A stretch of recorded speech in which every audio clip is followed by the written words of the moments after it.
Welcome to Nerdy Optimism where everyone has a story, with Dr. Q. and Dr. J.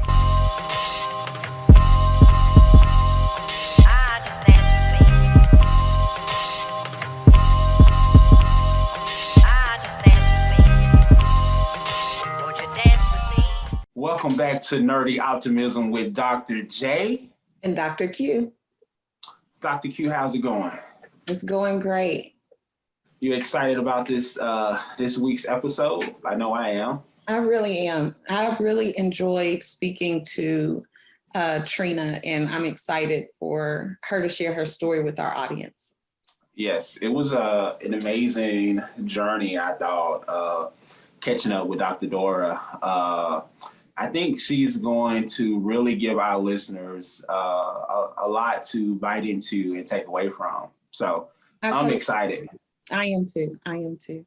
So before we get into Trina's story, can you share with us an interesting story about our topic today?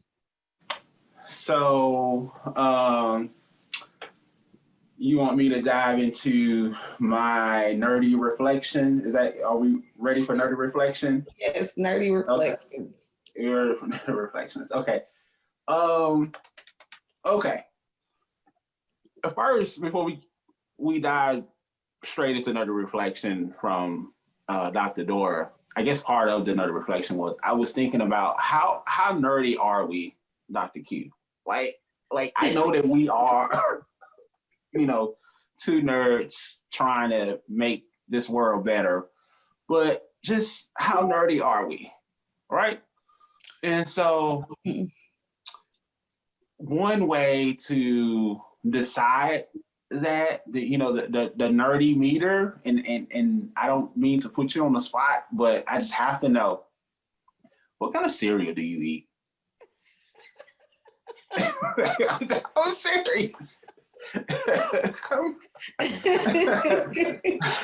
Well, this is interesting, and I'm interesting about the validity of this cereal scale, but yes. I only eat a select number of cereals. Okay. And my favorite is Golden Grams. Number 2, Frosted Flakes. Okay. And a distant 3, Cheerios. Okay. I'm excited in that you do have some nerdy brands in there, but the Frosted Flake kind of, weigh it out so that it's just not oozing with nerdyism, right? I think that's reflective of who I am. I like to think of myself as like a cool nerd. So like not all the way on the very end of the spectrum, at least in my mind. Other people tell me that I am on the end, but I like to bring things back to normal just a bit. Just a bit. Okay. So now that we got that all squared away, we kind of balance everything out. So as I was reflecting from our guests, started to think about that. But specifically in regards to the topic, Dr. Dora is going to talk about divorce. Yeah. And so one of my reflections from listening to that chat was I started to think about weddings, and I started to think about how many weddings I went to during a certain time frame. It's weird because I would say within the last 5 years or so, I haven't been to a lot of weddings, but at one point I was hitting those jokers like, man, every 3 months, every 4 months. I agree. I think there was a time period of, it was just our age group's wedding season, and I think it's starting to dwindle down. We're running dry. So I'm like, and I felt some kind of way about one of my good friends. He got married, and I think he didn't elope. They went on some destination wedding, and in my head I was like, man, what about me? What about my needs? Can we get another wedding? We can get some of that, good music, good partying. good dancing, but nevertheless, back to my nerdy reflection. I was thinking about weddings and all the weddings that I've gone to. And I started to think about one of the best weddings that I attended personally. I remember getting up that Saturday morning, driving to the place of the wedding. I remember arriving to the venue. I remember seeing the bride walking down the aisle. I remember the smell of the food. I remember how beautiful the bride's mother looked as she was entering the building, how proud her father was. The groom, he was so distinguished. Everything was just so magical. And I just remember in that moment thinking that, man, they spent a lot of money on this wedding. Like, oh my word. But like, I wasn't getting married, but I was like so excited for them. Yeah. And I was just, I felt their blessing, right? And so that was just one of the best weddings that I had been to. But then I also recall getting news years later that this same couple, they were getting a divorce. And I just remember in that moment how devastating I felt, right? Because I was like, man, I remember being at that wedding. I remember how great it was. I remember, it was a perfect fall Saturday in the South. And getting the news that they were getting divorced, I was devastated. So I can only imagine, how devastating it was for them. And it just really had me to think and reflect on, like, wow. So Yeah, this is a conversation that I have like with my close circle of friends and my husband on, we have friends now that are getting divorced. And it's, it's people who appear on the outside to have a storybook marriage, like forever and always. And, I guess that's from the outside looking in, but they're having to separate through divorce. And I know how my heart sinks when I hear about them getting a divorce. So I can't imagine the pain of the two people who are within the marriage when they have to separate because there was love there, and now you're having to separate. So it really hurts my heart when I hear about individuals getting a divorce because it's a traumatic life event. absolutely, absolutely. So, Dr. Q, can you hit our listeners with nerdy stat from Dr. Dora's session, please? Certainly. Yeah. So, in reflecting about marriage and divorce, these are things that are very common within society. So, both marriage and divorce. So, before the age of 50, 90% of people here in the US will be married. So this is a very common experience. And marriage is associated, well, let me point out, a healthy marriage is associated with many positive things, including positive outcomes for physical health and mental health. But like I said, healthy marriage. Unfortunately, here in the US, 40 to 50% of marriages end in divorce. And divorce is, again, a traumatic event and can lead to increased depression and anxiety. Wow. Thank you. Thank you for that nerdy stat for our listeners, Dr. Q. So I think without further ado, now is a good time to bring in Dr. Dora so she can tell her story. And I think she's also going to let our listeners know how her story can help others and what she's doing to help others as well. So, yeah, definitely. Let's bring her in. All right. Welcome back to Nerdy Optimism. Dr. Jackson here with Dr. Marquinta Harvey. This is the portion of the show when we are able to bring in a special guest to talk about their particular story. And today we have a special treat for you. We have Dr. Trina Dora on the show. I am super excited to have Dr. Trina Dora. And I mean, your bio is just so impressive. And then I was so excited, not only because you're a fellow ball, balls all day, but to know that you're also another public health nerd. And that's my field of expertise. That's really, really exciting, really, really exciting. And to talk about this topic, you know, I haven't heard many people discussing divorce and the ramifications that come with that and how you overcome. And the fact that you are focusing on that and helping women, I'm just excited to talk to you. And I want to open up the floor so that you can tell us your story. So, yes. Well, thank you so much for having me on the podcast. I really do appreciate it. And so, as you said, my name is Dr. Trina Dora. I am an internal medicine physician. I practice as a hospitalist. And so that is a physician who doesn't have their own practice, but we take care of patients when they get admitted to the hospital.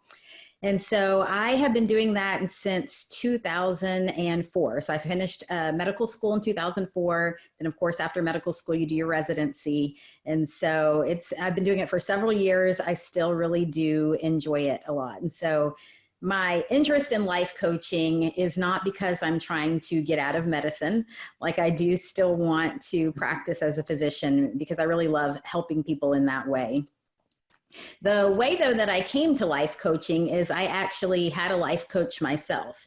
So last summer, I hired a life coach and I really enjoyed his program. Like, I found it to be very transformative in my life. And that was what really kind of got me thinking, you know, if I really enjoyed his program that much, then maybe I would want to become a life coach myself. And so that was whenever I first kind of started thinking about wanting to do life coaching. And then in terms of why I wanted to work with divorced women, it's simply because I was a divorced woman who was cheated on. And so when I really started thinking about what group of people do I want to serve, then it was just kind of a natural that I wanted to help other divorced women who had been cheated on because that's what had happened to me. And then you brought in the binge eating. It's kind of been a separate issue just in my life, like always struggling with overeating. And, you know, I feel like I've always been dealing with something with my weight. And so that initially kind of just started out as something separate, just to work on my own struggles with weight loss and binge eating. But then, as you mentioned, the more I really kind of got into it and thought about it, so many women who are going through divorce are struggling with issues related to their weight. So many women who are going through divorce want to lose weight. And I do feel like there's a larger percentage of the population that struggles with binge eating too. So my goal is to incorporate my knowledge on weight loss and my knowledge on binge eating into my programs with divorced women. So if there are people in my programs who also are struggling with binge eating and wanting to lose weight, I'll have that knowledge and that component to be able to help them. So that's kind of how I envision using that as well.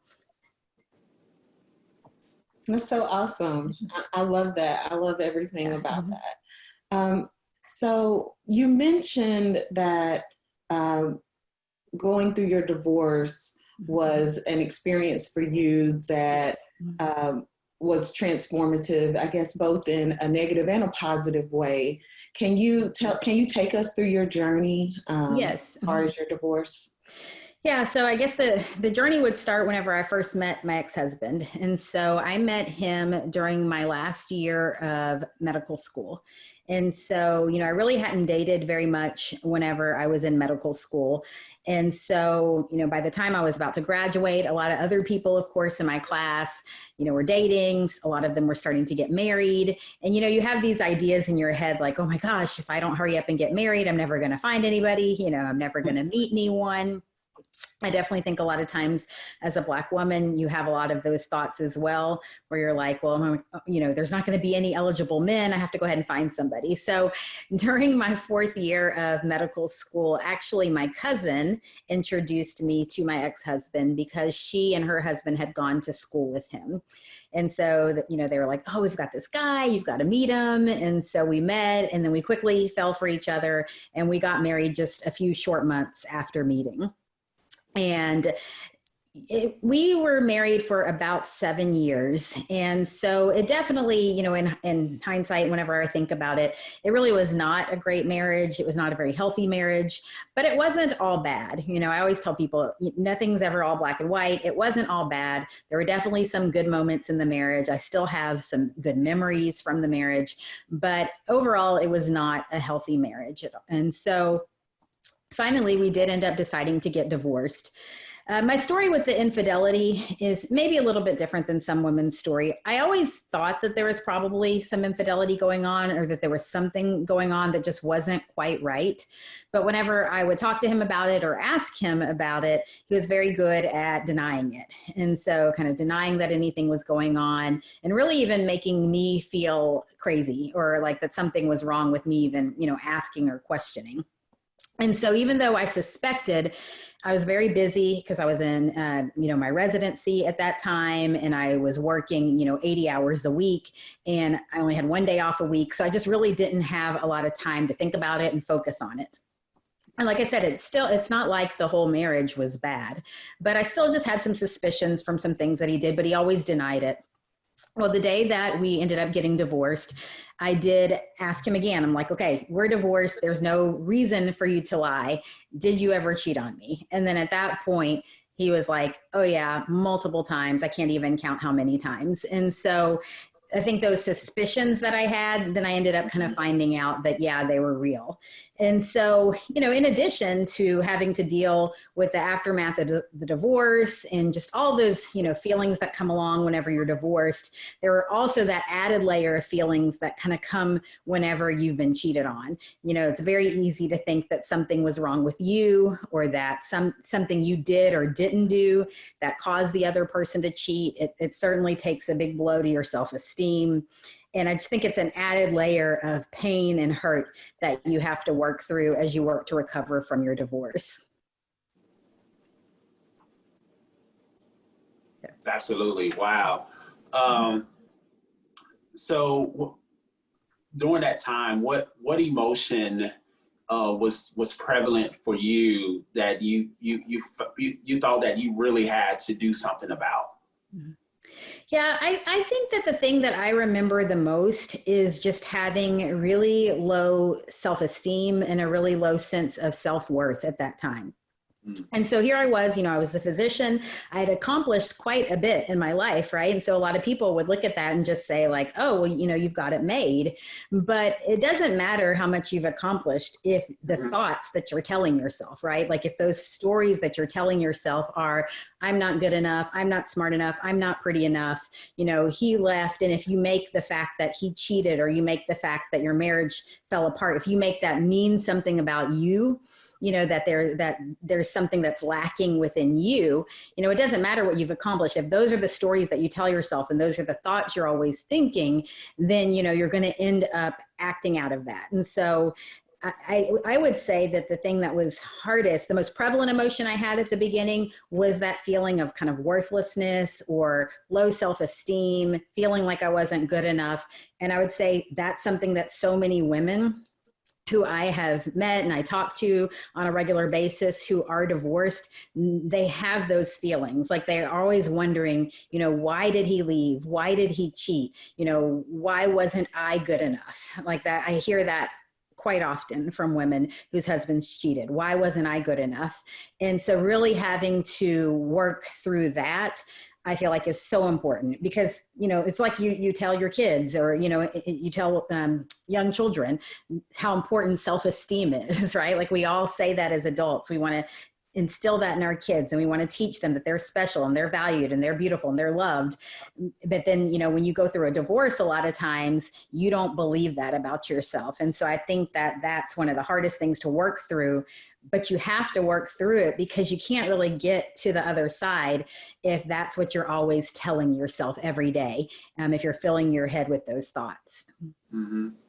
I have another question, Dr. Q, before you jump in. Was there a point of realization that you were actually suffering going through this time?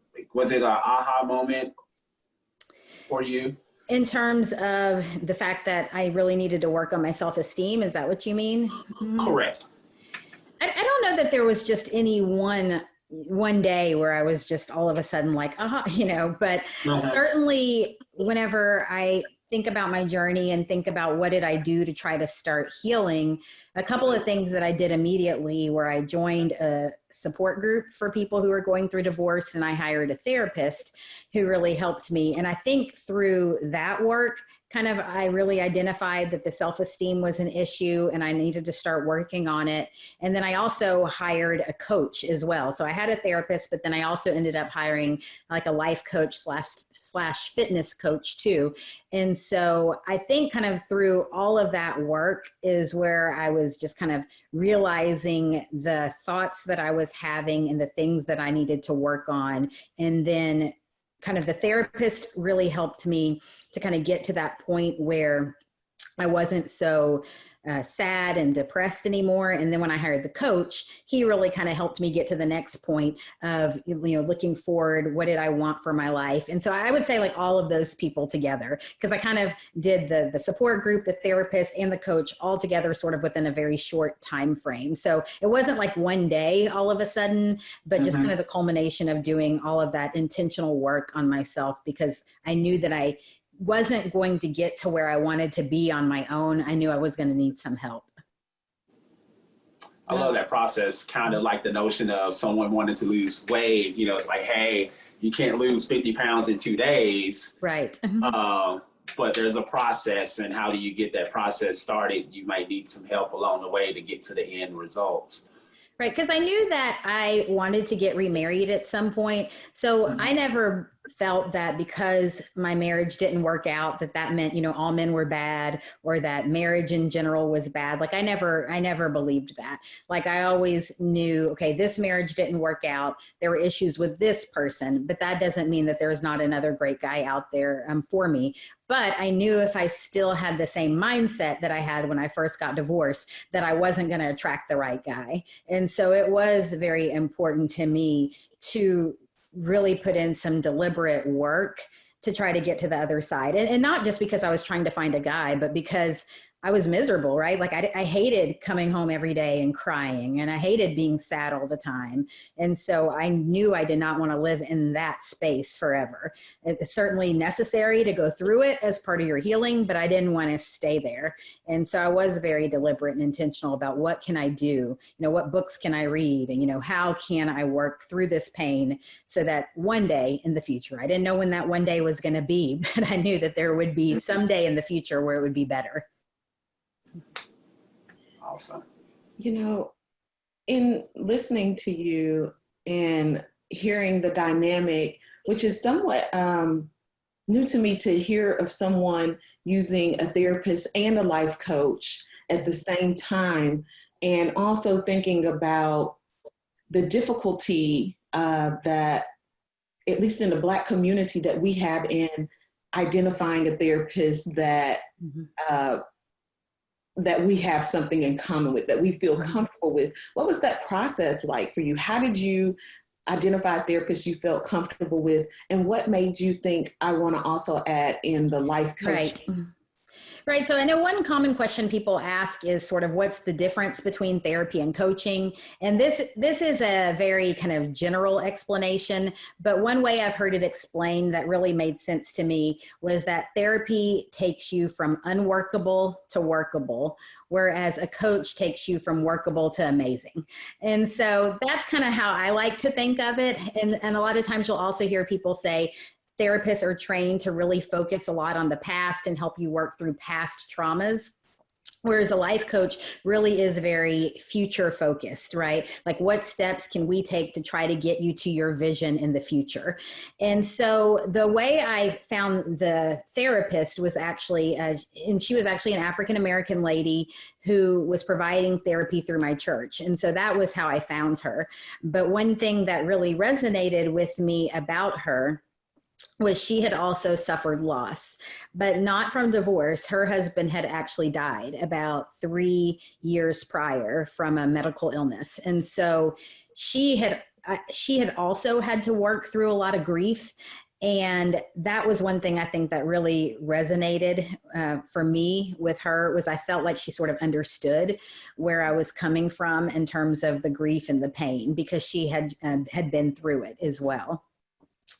In terms of hiring the coach, initially I was wanting to lose some weight. And so I hired the coach to help me lose weight.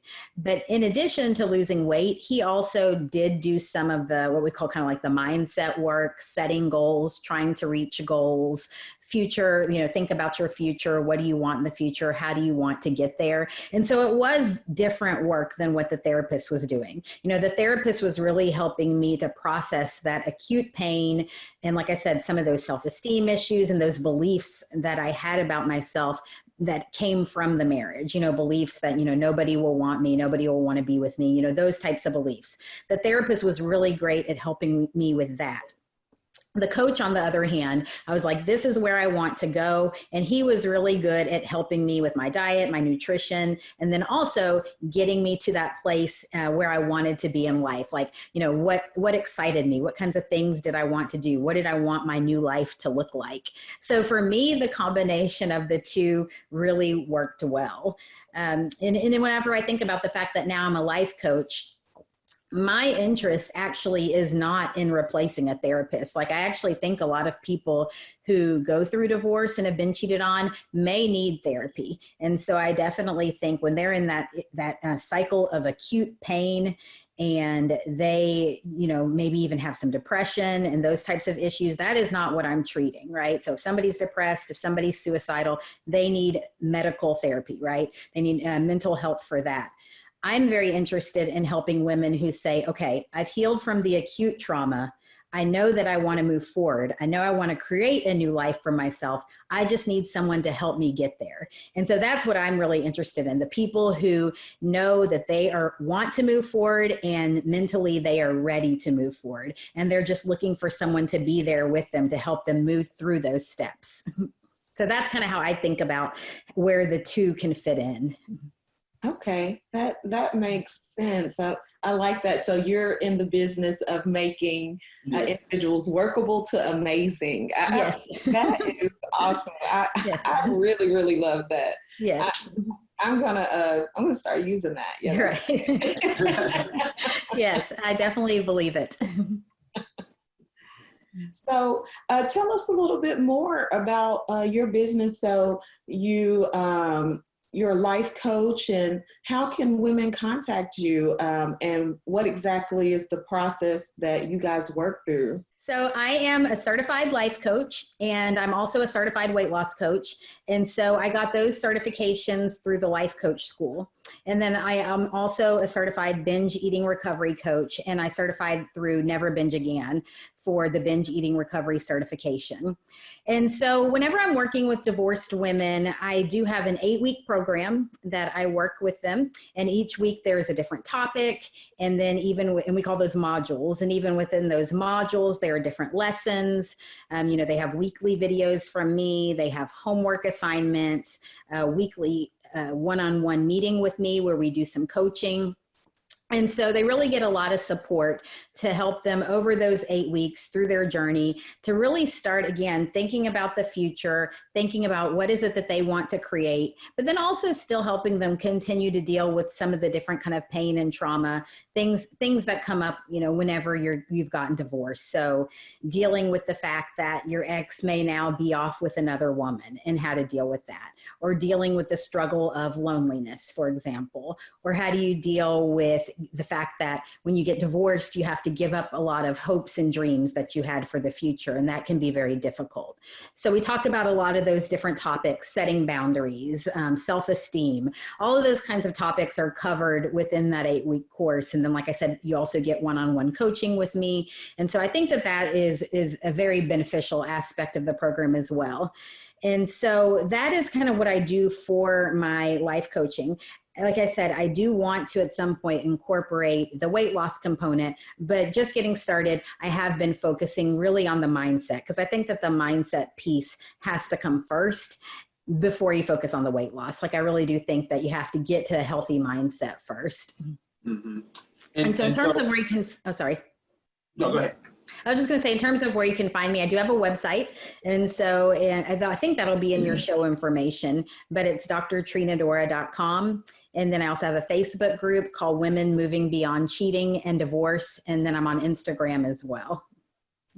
And so the women can be anywhere. They don't have to be where you are, correct? Is that Oh, yes. It's all virtual. Yes. It's all done virtually. Yes. And so coaching done over Zoom, Facebook groups. And so, yes, it's all virtual. Okay. Good deal. So Doc, can you tell us about your happy place now? I mean, you look happy, you sound happy. So how does that sound? How does that feel being there, if you are there? Right. Well, no, I mean, it definitely feels better now than, like I said, when I first got divorced, and you're just in so much pain. And so that's just what I remember. I just remember being in acute pain. And I had this journal that I used to write in. So that was one of the things that I did when I first got divorced that I definitely recommend to everybody, is journaling. Mm-hmm. And I remember one day I made this list of goals for myself, like things that I hoped to accomplish. And at the time, those goals all seemed, so far in the future, completely unrealistic. And I think I made this list just within maybe a couple of weeks of getting divorced. And it had things on it like, I just want to get through one day without crying, or I want to, be able to smile again, or I just want to be happy, or I want to have one day pass where I don't think about him, things that at that time seemed impossible.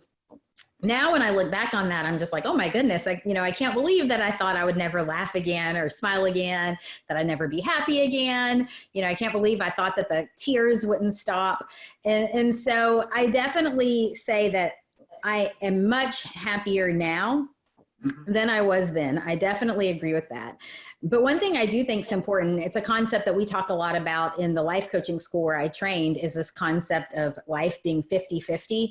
And right. So the concept is, even though, yes, I am in a better place in my life right now, it's not like life is perfect, because, there's always going to be good and bad no matter what stage you're in. So back then, before, whenever I was getting divorced, there was good and bad. Now there's good and bad. So it's not like life is perfect now, but certainly the part of my life that is better are the things that I tell myself, the thoughts that I have about myself and my worth and what I have to offer, and about, me being beautiful, or just that I'm smart, like all of those things. Like I have such a better, healthier kind of internal monologue, I guess, or internal dialogue.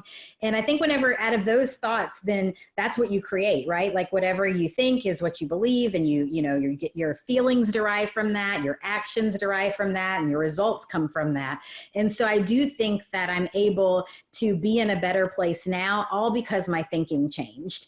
And so that is really key. Not that life is perfect, but I am in a much happier place because I have much better thoughts now, higher quality thoughts. Mm-hmm. So it's almost like a paradigm change, a mind shift change that you mentioned earlier, as far as when you wanted to get the life coach. What can you do to constantly try to pivot and move and redirect yourself so that you're able to continue that path of happiness? Because we all know that things can happen from day to day, but what are you doing to help with that progression? Right. And that's I guess, And the thing that's helpful about coaching, because like I said, life isn't perfect now, right? Your life is never going to be perfect, no matter what stage you're in. But that's why learning how to manage your mind becomes so important. And I think that's what life coaching teaches you. Like it teaches you how to manage your mind. So regardless of what the circumstance is, you know, regardless of where you find yourself, you still can engage in thoughts that are beneficial to you, thoughts that add value. You can kind of figure out, how do I want to feel? What do I need to think to be feeling that way? You know, what actions should I be taking? You know, all of those things. Like, I think it just really helps me to think about things more critically and in a healthier way than I was able to before I discovered life coaching. Amazing. Tell us about that book you're currently reading. I took a look at it. Oh, yeah. And talk about relationship goals with a husband and wife duo, putting pen to paper. I don't think my wife and I can write an email together, let alone a book. Yeah, the book is called Suffer Strong by Catherine and Jay Wolfe. And so I actually got to hear Catherine Wolfe speak at a conference last year. And she was amazing. So basically her story, she was in her 20s. I can't remember, it was 25, 26, somewhere around there. And she was an aspiring model, and they were living in California. Her husband was in law school. And so he just happened to be home one day. He was taking like a 30-minute break. And during that time, she suffered a massive stroke. And the stroke left her, I know whenever she was speaking at the conference last year, this was several years after the stroke, and she's still, one of her hands she couldn't use very well. Much of the time she's in a wheelchair. She has double vision, a permanent facial droop, change in her speech. And there are some other changes as well. And so one of the things that she really does now, this was her second book that she's written, and she and her husband go around the country just sharing her story and just talking about their faith and how their faith has really helped her so much to kind of heal, and not so much heal physically, but she heal mentally. You know, she does talk a lot about times when she had a lot of anger and just frustration and not really understanding why this had happened to her. And then her process of kind of coming through that and trying to still see the good in life, and even kind of believing that there's still a purpose for her life and stepping into that purpose. And I mean, it was just like the most amazing, powerful speech. She was one of my favorite speakers that entire weekend at the conference, and just hearing her passion and her conviction and her faith, and how she's using what she has to share her story with other people.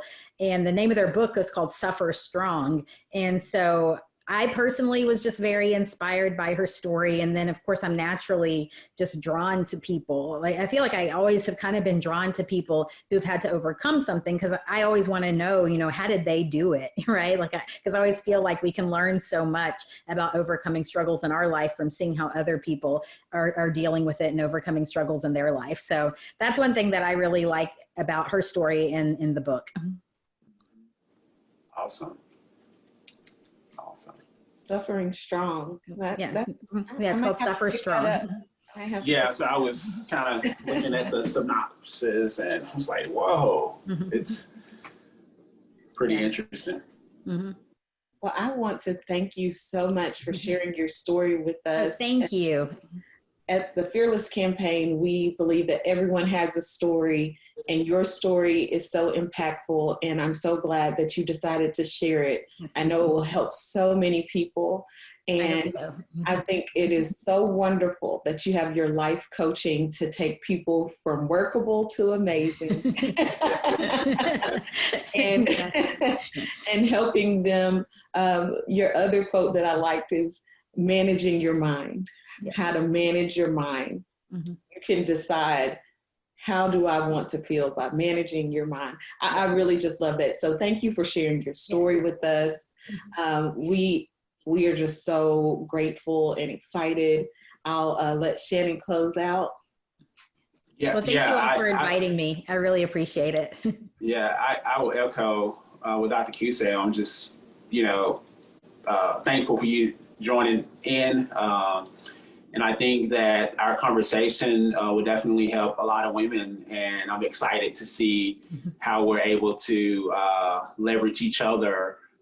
And so we're able to help women. Everyone has a story, and I think your story is great. It's just as impactful as the next. And I look forward to seeing what you do in your next chapter. So thank you. Sounds good. Thank you so much. Progressive flow. Show me my competitors' race and let you see they ain't nothing like mine.